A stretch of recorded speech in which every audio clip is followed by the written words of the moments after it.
600 Star Trek characters get mentioned in like 5 seconds. Modesto, California gets a shout out. And is there a quantum leap Easter egg? Hello, everybody, and welcome to the Seventh Rule with Cirroc Lofton. Hello, hello. Today, we are doing a review of Lower Decks Episode 1 called Second Contact, which in and of itself is funny. They do Second Contact. How are you today? Hey, I'm good, and I thought that was a funny concept to start the show with, because you never hear about the second contact. It's always about that first contact. Right, but it totally makes sense. He's like, we make sure that the names are pronounced correctly. We dot the I's and cross the T's. Because usually first contact's like some kind of crazy disaster or something terrible, and these guys just come in and like clean up the mess a little bit. Yeah, I like that, and I also. They also mentioned like the communications device to be able to understand each other, which is, I thought was an interesting little kind of tidbit. I actually like that too, because they're like, hey, who's the guy that comes in and sets up the communications array so that they can talk to the rest? I mean, it's great to have first contact, but it's useless unless they actually have communication back and forth after that. Right, and it's a very clever entree into that particular discussion. I thought it was a very good way to get us in there. And we're dealing obviously with comedy in this particular show, which is going to be the first time we're reviewing anything that has anything comedic. Oh, is there comedy in that? Just kidding. Yeah, so I mean it's a clever approach, I think, to the comedy in Star Trek.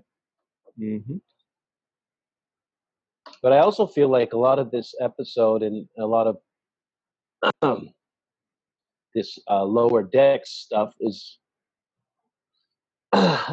for the fans that love to have these kinds of communications and chats, right? So these are the kinds of things that happen usually in the chat rooms of Star Trek, right? Yeah. And so I feel like this is going to be the first episode that actually takes the stuff that people talk about in the chats and actually produce it. Right. First of all, I changed to the correct background. It's our Lower Decks friends. Well, none of the actual Lower Decks, but it's their bridge of the Cerritos. Yeah, let's kind of talk about this show, a little bit more broadly for a second. Yeah, it's a comedy. It's extremely fast-paced. What I immediately loved about it was that it felt like 90s Star Trek. Not so much in the delivery of what's going on, but just in the place, the timeline or the time frame is a better way to look at it. The uniforms look totally 90s Star Trek. The bridge looks totally 90s Star Trek. The ship, the exterior art of the ship, I thought was beautiful. And right away, the theme song, as soon as I heard the theme song, I was like, dude, it sounds like the Next Generation theme song. And some other people pointed out that the actual intro that's going on during the theme song, the visual aspect is reminiscent of Voyager's intro. So it's kind of like a mix between those two. The song sounded totally 90s. The ship and the intro looked totally 90s. So that was really cool. Makes us feel good. Makes us nerds feel good to see more 90s Trek. Yeah, and they went into like the schematics of the ship, and they actually shows you where the lower decks are. Like these are the right. So these are all the important people up here, and then the rest of us are down here making all this stuff happen. And I thought that's another kind of homage to the people that are not highlighted in Star Trek, right? Because we obviously deal with the captain and the first in command and the usual science officers, and we always are dealing with the upper level personnel of Starfleet when we talk about Star Trek, and the people that do get left out are the other ancillary characters that make a ship run. Right. And that's obviously is a great idea. We're all on board with it. It's very interesting. It's this kind of stuff that we all like, Like I love the obscure characters. For example, my first thought was seeing all the different aliens that are hidden in the corners. Like I kept seeing a benzite, and I was really excited about the benzite, because it's an alien I really like, and as far as I know, they've really only been featured in one Next Generation episode. But it was like this blue guy that kind of had a thing in front of his mouth, and he was walking in behind Tendi, or as I like to call her, the bartendy. No, I don't like to call her that, and I never will again, hopefully.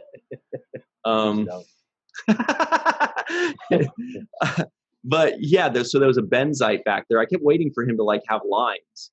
But as she was leaving, I was like listening in, but he wasn't, he didn't have any lines. Actually, that does remind me of something else that I felt was lacking, which was the absence of the loop troop, like the people that are coming in to do the voiceover afterwards to fill out the ambiance, like the background actors of sound.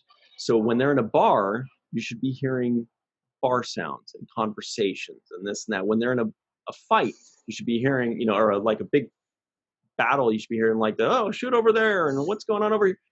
And there wasn't really any of that, especially not in the bar. You're seeing the two characters talking, Rutherford and Tendi are talking, and there are people sitting down around them, and we see those people's mouths moving. They're going blah, blah, blah, blah, blah, pantomiming kind of. But we're not even hearing them in the background. We're not even hearing the background din of the mess hall conversations. Right. And I thought that was lacking. Maybe that was because of the coronavirus going on. They're like, look, we're just going to have to do it without. I hope that's the reason why, but it was noticeable. It was noticeable to see people's mouths moving right next to them and zero ambient noise at all in the mess hall. I don't know if anybody else noticed that. I didn't pay attention to it, but it does sound like something that could enhance the show. Mm-hmm. You see other characters in the background. You want to have that kind of, noise of conversations at least floating in the background.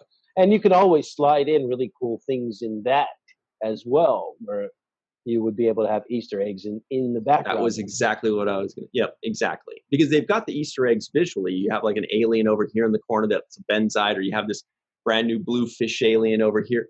Be cool if you hear somebody say, oh, Gowron. You're like, whoa, I just heard someone say Gowron. Something like that. Yeah. Get your hands on my pocket, Tholian. Something like that. Yeah, there's a Bolian security officer, which was cool. I mean, those are all just cool things that I like to notice, is all the new aliens. There was that new, it looked like a kind of like a blue fish looking alien with kind of had ears out this way. There was another alien that looked regular but kind of had like wrinkles on his forehead. It wasn't really a Klingon. Maybe it was like a half Klingon. I didn't see any Klingons in this. Did you see any Klingons on the station or Cardassians? Well, there was possibly that half Klingon. I mean, there was just somebody that had like ridges or wrinkles on his forehead, but didn't fully look like a Klingon. And we saw him a bunch of times. But other than that, no, I didn't see any of those or any Cardassians. And the green girl character, I forgot her name, but Tendi, she's an Orion. Okay, so that's a real alien. Yeah, her name is Devana Tendi. Tendi. She's an Orion. That's a really cool race. They're green. They were originally known for like the Orion slave girls. Sometimes you see them at the convention. They're in all green and little bikinis, but then it turned out that the Orion ladies are actually, they pretend to be submissive, but they're actually the leaders. But then there's also the Orion Syndicate, which is kind of like, a mafia of Orions, so it's kind of a really sketchy race, and there's a lot of mafioso kind of stuff going on and illegal things. And it's definitely a very sketchy, consortium or whatever they are. Yeah. Anyway, so she's one of those. And that is, to my knowledge, the first time we've seen an Orion in Starfleet. I don't know if she is the first, but it's certainly the first we've seen.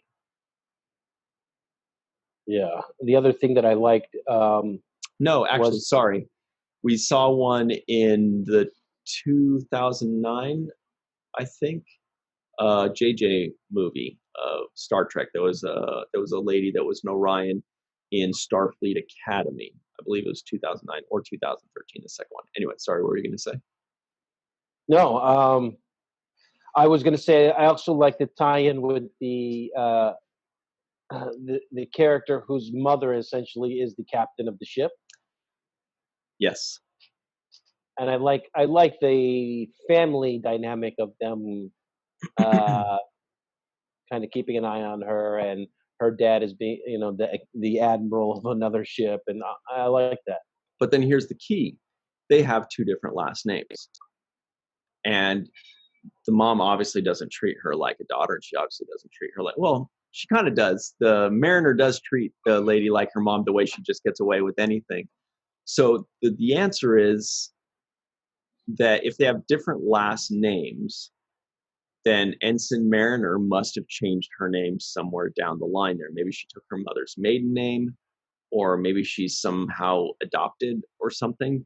I would have thought that maybe she just has her dad's last name, but no, it shows that the mother and father are married. So that's not the case. But I'm sure we'll find out by the end of this season, right?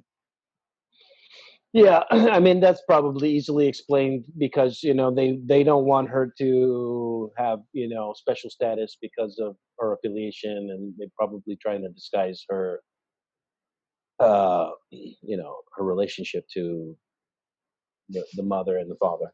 Like Kate Hudson. Yes, like Kate. Like Well, Kate she Hudson. has her own last name so that she doesn't get like preferential treatment about her famous parents or whatever. Yeah. But speaking of Ensign Mariner, her first name is Beckett.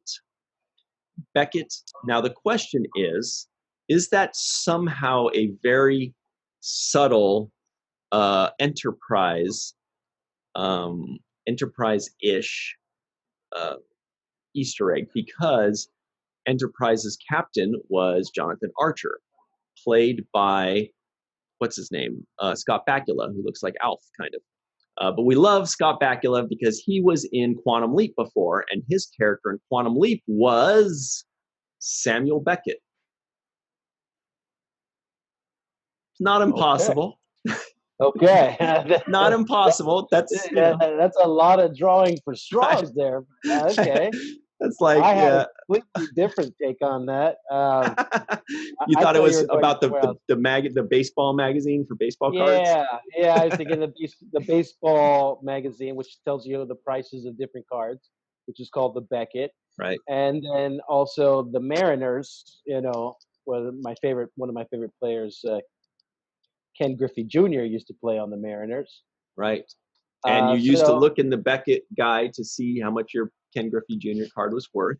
I used to look at my exactly. Barry Bonds rookie cards worth in that. Yeah, exactly. So that was where my mind was going when you said Ensign Beckett Mariner. Yeah. But you certainly made a very good tie-in to Quantum Leap, and I thought that was pretty creative.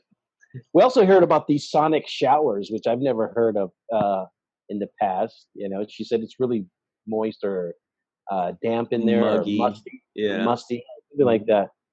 Yeah, that was. I mean, they've mentioned sonic showers in other series, not in Deep Space Nine yet. But yeah, like it is kind of strange that they all sleep in the hall. What's up with that? Yeah, that was kind of strange. And then obviously there's the guy coming out of the sonic shower with a towel wrapped around him. That was another little interesting. Well, if you thing. liked that scene, Cirroc, you would have loved. Yeah, the holodeck scene.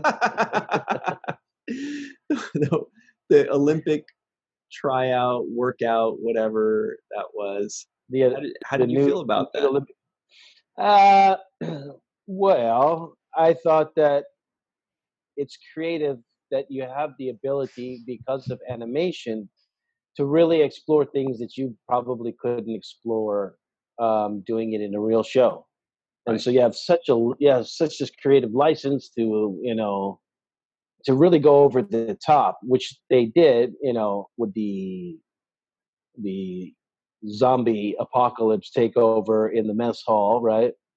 And also with the holodeck kind of transporting them wherever they want to. So that's one thing that this show does have is the creative license to really explore things that they couldn't probably do with a limited budget on actual Absolutely. film series. I think especially when it comes to like things that would normally go to special effects, because if you think about it, creating a giant alien that's sucking on a dude from kind of looked that spider's mouth looked pretty graphic. Yeah, yeah, to and say the least. and that's something to create that, in actual, like a real life, production, would be much more expensive, much more expensive to create that spider alien. But to do it in an animated show, it's basically the same as making, a building back there or doing a regular sized alien, so that's why it opens the door for them to do whatever they want without having to worry about budget.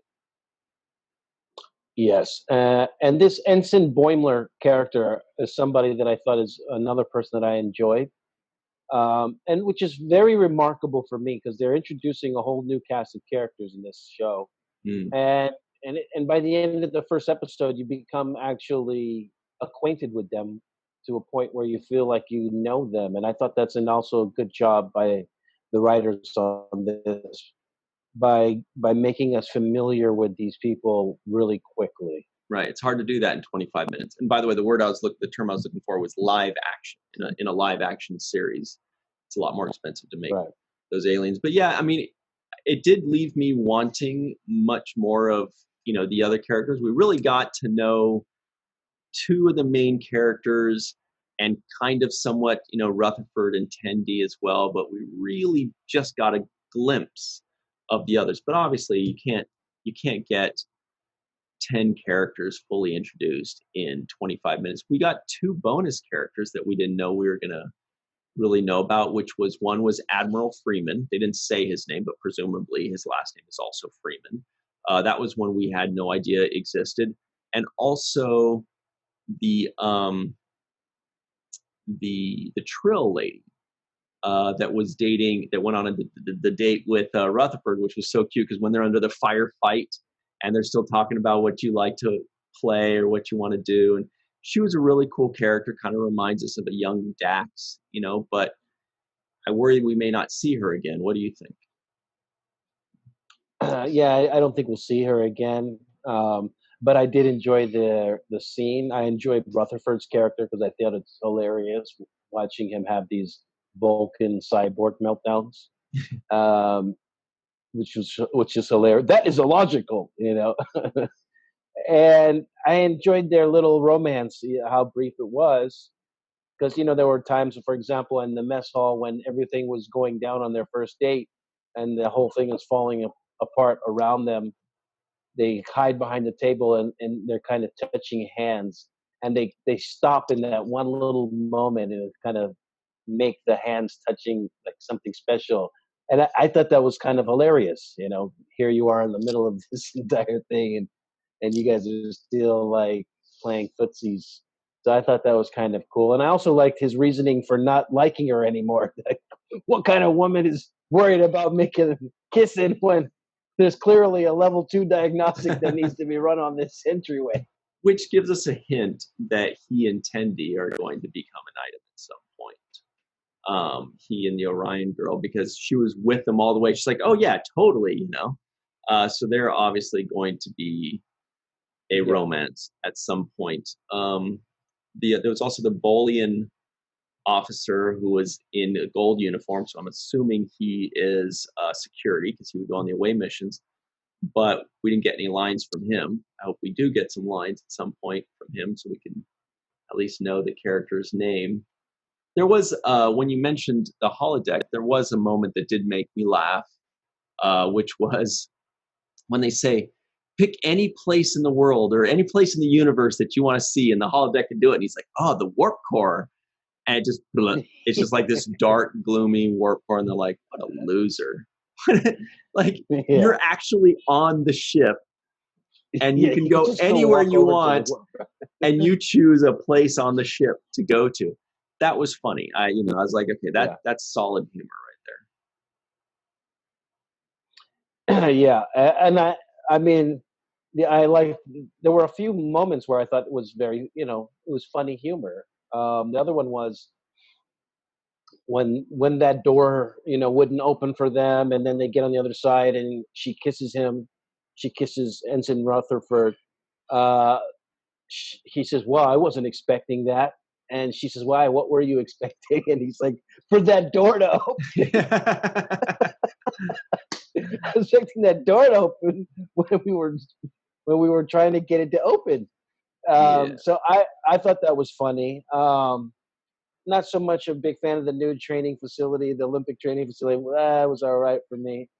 I enjoyed the little humor. For example, when the captain was asking uh, Ensign Boimler, do you do any personal logs? And he was like, yeah, like at least 5 a day. She's like, yeah, that's a little excessive. Yeah, that's excessive, buddy. You need to slow down with that.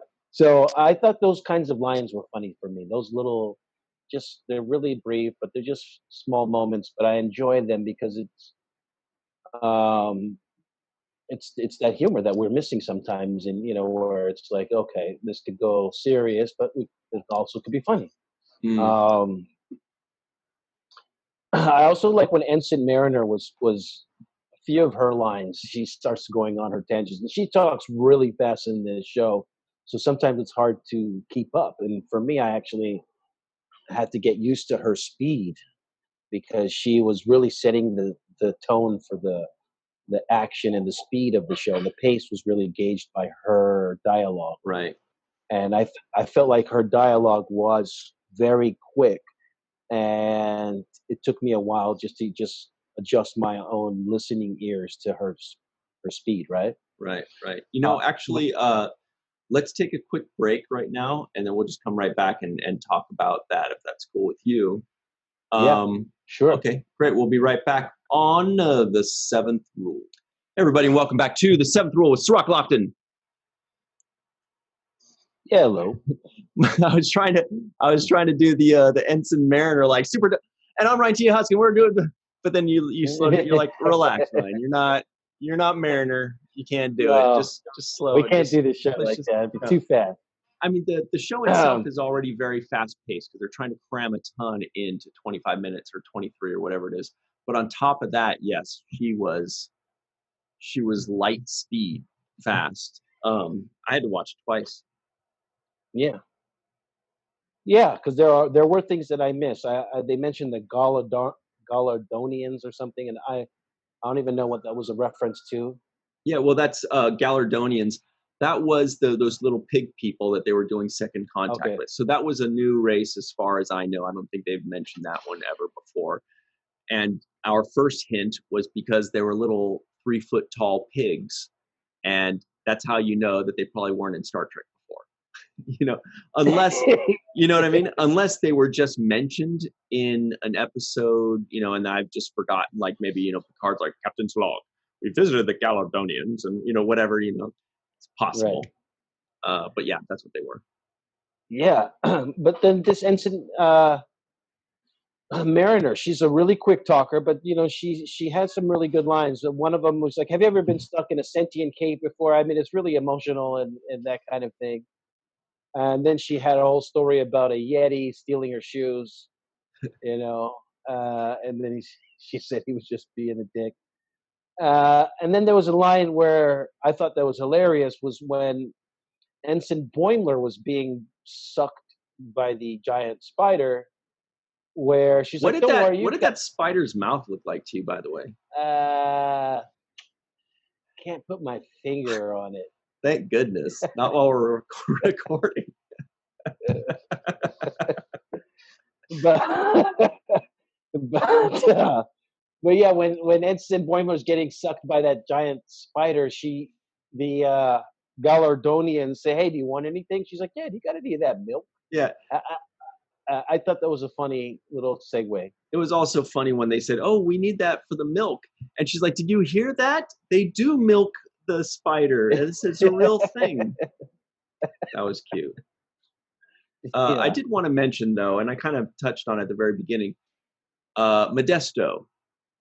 They mentioned that Ensign Boimler is from Modesto, and I feel like that's something that the writers specifically were like, okay, this guy's got to be from Modesto. I don't know if you've ever been to Modesto, but it's in California's Central Valley. Shout out to them. And it's just fun to get an idea of the kind of person that he might be. I've been to Modesto a few times. I've been to some conventions there with our buddy Mr. Rico Anderson. We've been guests in Modesto, and it's an interesting eclectic mix. And I know that they specifically picked Modesto for him, not just like, oh, let's just pick somewhere. How about Chicago? They specifically wanted to mention Modesto, just like the USS Cerritos. We all know Cerritos as a city just south of LA because they have a bunch of, car Car places. dealership.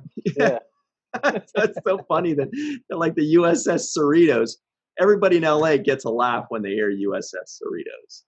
Yes. Think of Cerritos Auto Square. Yep, that's the one. It's where you go. It's where you go to buy a car. But yeah, so when I saw the USS Cerritos, that was another thing. I said, "Well, that's interesting choice in names." And I didn't really pay attention to the Modesto reference, so I didn't even catch that. You Mhm. got the opportunity to watch it 2 times, so you probably caught way more things than I did. But I did think the animation was good. I mean, not good like groundbreaking, futuristic, you know, Japanimation, or Right. it wasn't that kind of good, but it was good in the fact that it was suited what they're trying to do. It suits the topic. It matches with the theme of Star Trek, and I thought it was appropriate. So it all matched and blended well for me as far as the animation is concerned, just on its Right. own. Sometimes animation, when you first watch a show, an animated show, you go, "Ooh, this animation is going to take a while to get used to." Whether it has a certain style, they all have like a certain style or a certain movement that it takes a while to get used to. At least for me, this one didn't. It was very easy to follow. wasn't choppy. It didn't. They don't have like abnormally giant torsos and tiny feet, or sometimes they have really strange, like there's like the Star Wars Clone Wars, they have really elongated bodies, and it's kind of weird.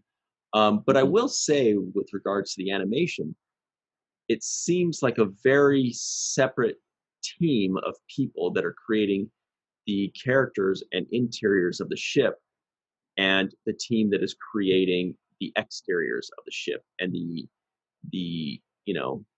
the universe and the just all the exteriors. Because when you look at the ship and it's like bright and beautiful and crisp, it's a really nice piece of art. I really like it. And then when you see the interior, it has a different feel. It looks like a cartoon. I don't know if you noticed that, but kind of two different worlds there, it seems like. I would agree with that. Yes, the exterior shot of the ship looks, I mean, polished and futuristic, and I mean, it could actually almost pass into the realm of the real Star Right. Trek, right? Mhm. It's like it's almost could be in Picard, and I would say, "Whoa, that's cool. That's new ship design or something." But when you cut into the interior space and the actual faces, it is more cartoony and stylized in a completely different way that's not so technical and sleek lines and advanced looking. And it's more like you say, kind of a primitive throwback to like the '90s. So it has that older school Futurama type feel to it. Yeah. But yeah, you're right. Overall, I mean, like, look at the interior here. It's it's beautiful. I love it. The interior of the ship here, it Yeah, looks like 90s Star Trek. It looks like the stuff that we know and love and are used to. It's got the L cars, you know, like when people see the Discovery Bridge and they're like, "What the heck? That's not Star Trek."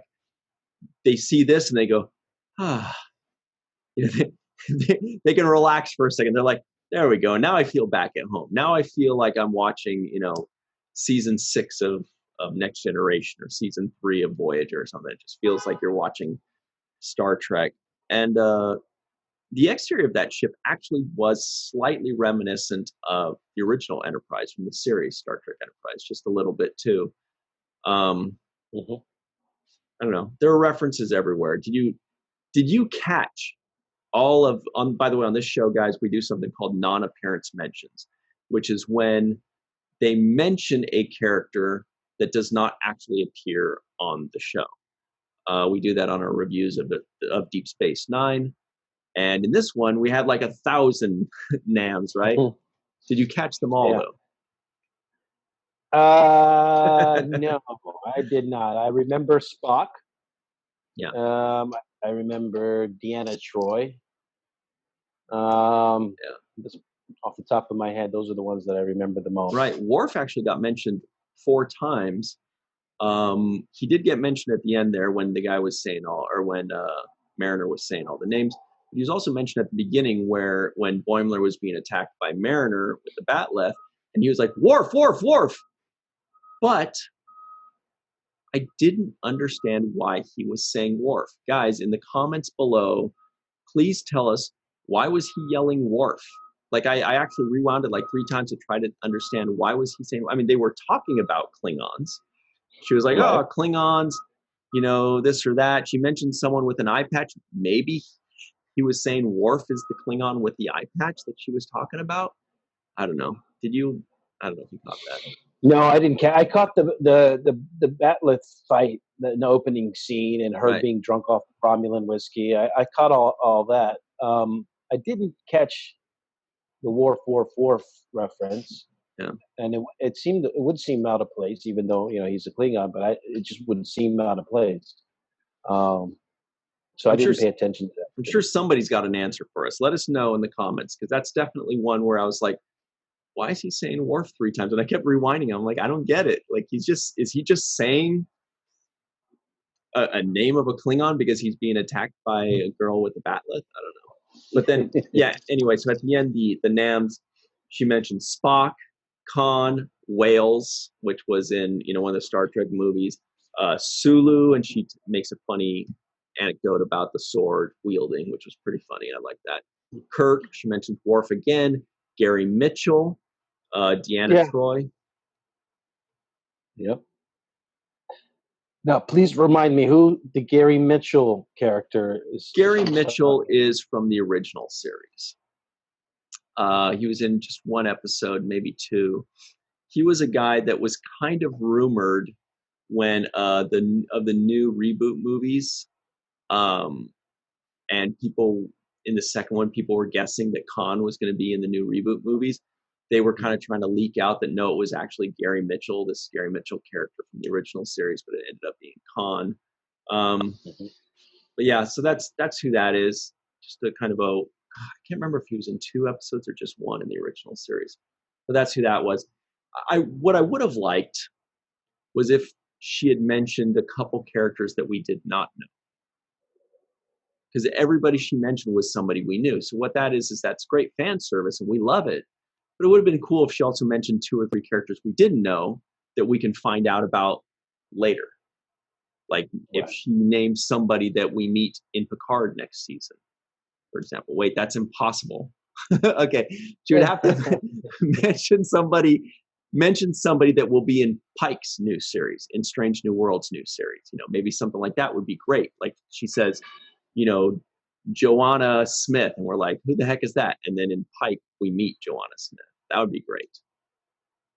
Yeah, that would take a whole lot higher level of coordination than I think they're prepared to do for this animated series at this point. They're like, let us get our feet on the ground and establish our stuff. And they did a good job. And, shout out to Eugene Roddenberry, who I saw as one of the executives on this show. And, he's always doing things with roddenberry.com, and he's always active in the Star Trek community. So I'm happy to see that he's engaged in this new project, and that he's one of the people that are putting this show on, because he obviously knows so much about the entirety of it. Right. And he's an EP on all of these new series. And that's really cool for us to see. You're right. We see, every time we see that, it's kind of like how I was saying, like when people saw the Discovery Bridge and people got all like fussy because they're like, that doesn't look like Trek, but then they see this and they feel better. When we see Roddenberry's name at the beginning of an episode or a series, we get that happy feeling. We're like, ah, it's blessed.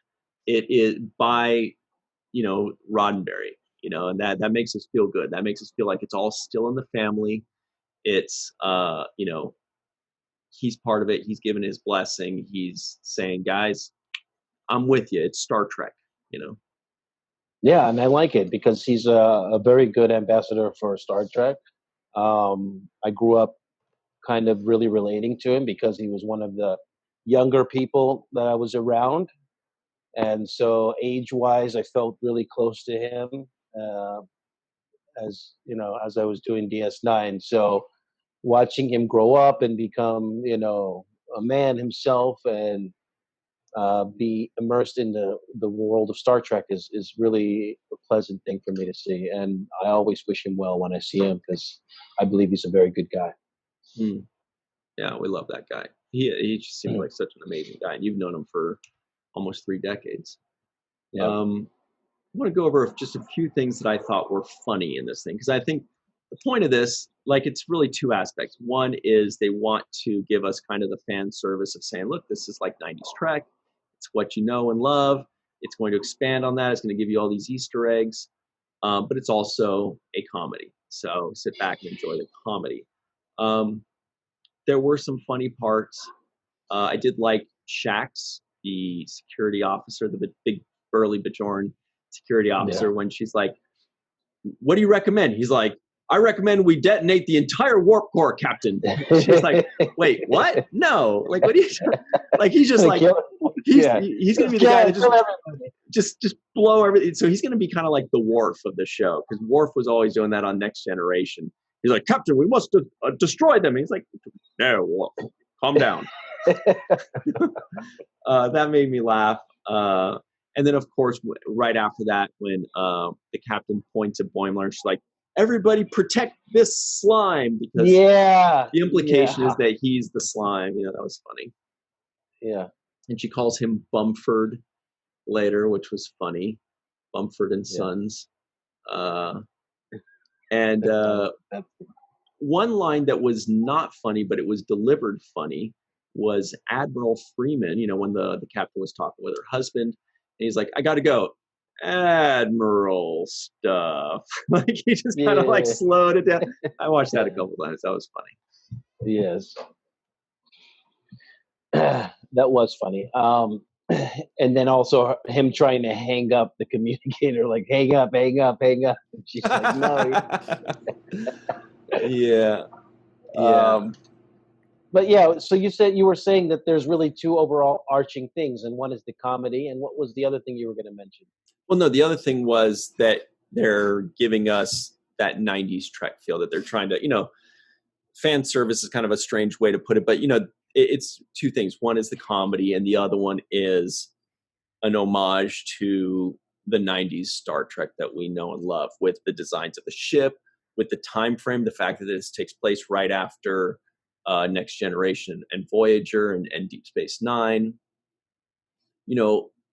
There are a lot of those things in there that just make us feel like it's a continuation of the Star Trek that we know and love. Discovery is a completely different animal. They're going on in a totally different direction. They're doing their own thing, and that's great. That's what they want. That's what they're doing. Picard is kind of like, showing where are they now kind of feel. And this series is kind of like hey, we're picking up right where we left off. It's in the same time frame, but it won't really deal with any of those, Next Generation, Voyager, and Deep Space Nine. However, they have said that there will be some legacy characters, in other words, some characters from previous series that will be voiced in this series. Like if Riker shows up, or Data shows up, or Kira, for example. Do you happen to have any guesses On who's going to show up? My guess would be Worf. I think that Worf may make the appearance first. I was thinking that too, since they mentioned him 4 times already. You know what I mean? Yeah, yeah. And they opened with the Batlift thing, so yeah, I think that he's going to make an appearance. And I understand what you mean about the '90s feel, because when we watch Discovery and you watch their bridge, it's it's a little bit not as comfortable as what we're used to seeing on a bridge, right? It's Mm, the setup is not exactly the same. It's a little bit different. And then, of course, the Picard show has that cargo ship that they're flying around in with Rio. So that doesn't give you any of the throwback feel, La right? Sirena, but that's okay because it's like a totally different ship. Yeah, It's a new, yeah, it's a new thing. But this gives us the familiar thing that we all grew up with, which is the Next Generation. exactly. They even have it. It's more bright, and it's a little bit of the pastel-y stuff is just still in Yeah, there, and so I like that as well. I do like that. that's the word. That's the perfect word for it. It's the familiarity of it. That's Yes, that comfort of familiar settings. yeah, and this Ensign Mariner is going to be the driving force. Her and Boimler are going to be the leads on the show and the driving force of the show. We can The see odd that, couple. yeah, the odd couple, and we can see that being established here, especially in the line at the end where she says, "I'm your mentor now. I'm your new mentor." He's like, "You can't just assign yourself as my mentor." Yeah, He's like, "Yeah, no, I'm your new mentor." Boom, surprise, bitch. Like the way she says it is like, she's obviously a high energy person that's keeping the pace of the show moving at a place where you don't feel stagnant and you don't feel like, oh, all right, well, when is this thing going to end? She is kind of pushing it. right. Have you ever seen Rick and Morty at all? A little bit. I'm familiar with it. Okay, the because the producer of Rick and Morty, Mike McMahon, is doing this. That was that the scene you're referencing is very reminiscent of the final scene of the first episode of Rick and Morty, which her character is like the old crazy scientist guy, and Boimler's character is like the crazy scientist guy's grandson. And at the end, uh, Rick, who's the grandfather, is like, "Oh, we're going to go on all kinds of adventures. RickandMorty.com. Rick and Morty take on the world. We're gonna do all this stuff." And he's just like, "What? I don't want to do all that kind of stuff. I just want to chase girls." He's like, "Oh, it's gonna be so fun, Morty. You're gonna love it, Morty." So when I saw Yeah. that scene, it was very reminiscent. Basically where it's like, so that's what it's gonna be about, guys. Stay tuned. Yeah. Um, any feedback so far that you've been able to observe? I mean, in the chats or um, you know people's response from the Well, public. people have said that there are a lot of Easter eggs. I didn't notice Easter eggs as much as just flat out mentions of characters, like all the characters we just mentioned. Right. There was one, oh, the ops thing, that was kind of one. I forgot specifically what that was, but there was a mention of ops. I could check real quick. But that's what this show is going to have. It's going to have a lot of nods to previous Star Trek series. And is the goal of this show now? Are we looking at a 10 episode season arc like we're used Yeah, to? it's going to be 10 episodes. Yeah. Okay. Don Crandall, by the way, said, "Ask if you like this better than the animated series." But Cirroc, you haven't seen the animated series yet, and so I can't. I have. I Yeah, haven't. Well, what about you? You've seen it. yeah. Well, let me And see. is there any similarity in the two? Are they completely different? No, completely different. Completely, like not even. I mean, the only similarity is that they're animated. And Okay. the animated series of Star Trek was barely even animated. It's not good animation, but that's because it was the 70s. What I Yeah. liked best about the animated series of Star Trek was theme song. Super cool, super snazzy 70s tune. Loved it. But yeah, no, it's totally different. That was the continuation of Kirk and Spock. It was kind of like the fourth season of the original series. But yeah, totally different. I don't know which one I'd like better. I'll probably end up liking this one better. The other one's just kind of comfort food. It's just kind of easy to watch. It's enjoyable. It's relaxing. You get to discover new alien creatures that they couldn't do, on the original series, for example. I'm looking for the kind of... Oh, Don says that the Trill's name is Ensign Barnes, which would be weird because that sounds like a very human last name. So we'll have to see about what the deal is if her name really is Ensign Barnes, because I don't remember and I didn't go back to check. Yeah, there's a lot of stuff crammed in that episode. It's hard to keep. Like, I didn't remember half of the names. I wrote down Rutherford. I just learned Mariner was her name. Boimler stood up to me. But it was, all of this stuff wasn't, was going by so fast. It was like, all right, okay, I got to soak all this stuff in. Yeah, that's the thing is you can either take notes or you can watch. Yeah, watch it again. Oh, the cetacean ops reference. That's what it was. There was a cetacean ops reference just when he was pointing at the stuff, but I don't remember what that's from. It was mentioned before. I think it was just mentioned before, but we never saw it. So that was one of those deep cut things where they just mention, they do one mention of something that was mentioned once 30 years ago. So those are the ones where it's like, there might be a few more of those that pop up, that we missed. Possibly. Then there was the zombie outbreak. That was kind of weird, but quick and easy and fun. Let's we only got a couple minutes left before we close this out. Before we go, do you have a couple characters that you liked? Yeah, well, I'm still getting used to it. I still have to watch them all get fleshed out. I mean, I do like Boimler. I like Boimler, and I like his approach to even the comedy. I think the comedy works because he's the the reluctant protagonist in this particular piece, right? So I like that. There was a moment where he's talking with the captain at the end, and she's like, "So, did you see anything?" And he's like, "No.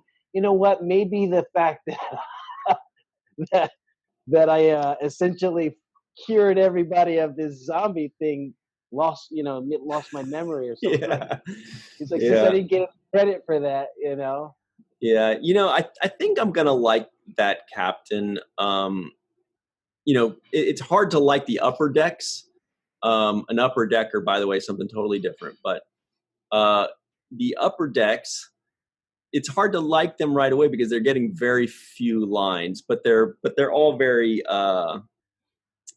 they're caricatures of characters, especially the security officer and the douchey first officer. I think he's going to be great. We only got a little taste of him, and the crotchety doctor. I think we're going to like those characters more as we get to hear them more, but obviously it's about those four lower decks specifically. You're right. I do like Boimler more than I thought. When I saw the trailer, I was like, oh, this guy just seems like a dork or a loser or a wimp or whatever you want to call it. But when you watch the first episode, you find out, well, that's only, he's got more depth than that. He's actually takes his Starfleet career very, very seriously. He's just kind of a nervous, weird wreck. Yeah, there was a moment where he was like, Starfleet Code 39 says that you can't do this, and she's like, yeah, and Starfleet Code says you can't point a gun and this and that. And he said, all right, clearly you know more codes than I do. They also dropped a couple little hints that we're going to find out way more about Mariner, because how does she know all these things? She also mentioned that she was demoted. How was she demoted? She served on the USS Quito, which is a city, I think it's in Peru. I think it's the capital of Peru, Quito. Not that matters, but then she might go back. Yeah, no, I thought keto was OJ's house guest, but that was somebody else. Keto Kalen. I thought you were going to say the diet, the keto diet. Yeah. So obviously they planted a lot of seeds that make us want to know. Yeah, Okay, yeah, it's all about Mariner's past. You know, like why she was demoted, what's up, what happened at the keto, why does she have a different last name than her parents, and all these kind of things we're going to find out later. and I think she says something to the fact, something like, "I was here for the first contact a year ago," Right. and I'm like, "Whoa, okay." So they make first contact, and then they're like, "We'll be back next year to follow up on the languages and stuff like that."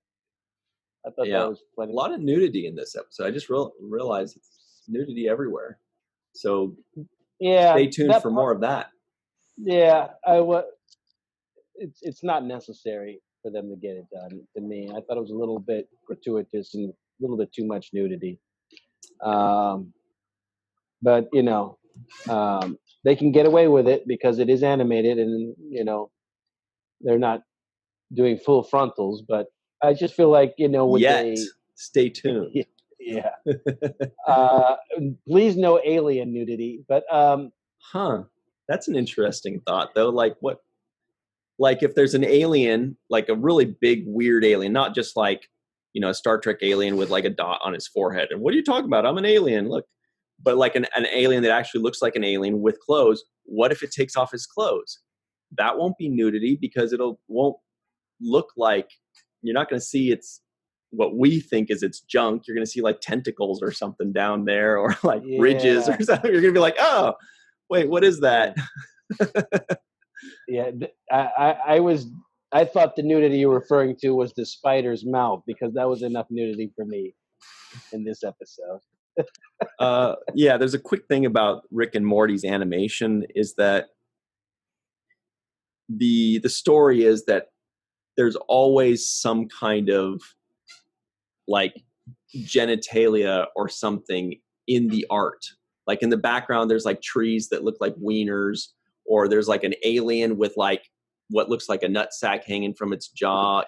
Like all these weird little things where if you look at it, you're like, why is there? It feels like there's all these like genitalia in every scene. There's like boobs and wieners and butts and stuff, but it doesn't actually. Anyway, so there might be more of that. So be careful. Okay, so they slide that in there. And is it the same animators that did that are working on this, or is this a whole new group of animation group? That I don't know. I don't know. That would be interesting to know. Feels like the animation looks a little different. It's somewhat similar. Let me see. But I think it looks different. It looks different to me. It's funny because years ago, this is decades ago, my friend is a animator, and he wanted to bring back the Star Trek animated series. And cool. So we actually pitched an animated show to Rick Berman in early 2000s. No way. Yeah. Do you remember what the idea was? Yeah, it was more of a serious show, more of a reboot of the original animated Star Trek show. And the idea was the animation would be done by Hanna-Barbera, who also was willing to put up some money. So we actually had no way. We had investors and everything. It was kind of a big deal.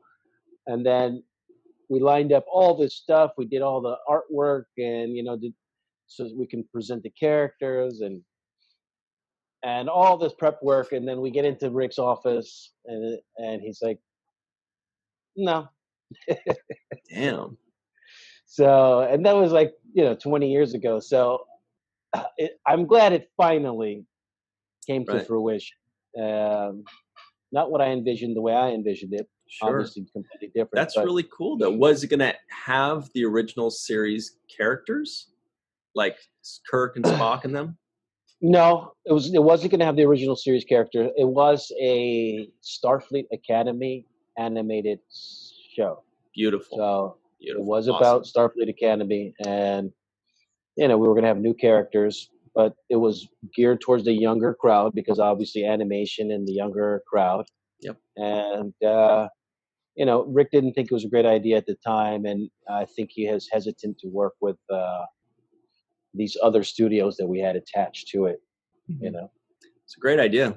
Could have been really awesome. Would have been going at the same time as Enterprise. That would have been cool. yeah, it would have been great, but you know, there's a time and place for everything, so Right. it's finally here. All right. Well, I think we're just about done here. We covered just about everything. Guys, in the comments below, this is the big one. Let us know all of the Easter eggs that you've seen, because I know we've missed a bunch. I know there are other things, and I know people are going to keep finding new ones. Like they're going to see a drawing of something, you know, in the background. So tell us everything that was, all the Easter eggs, all the things that we missed in the comments below.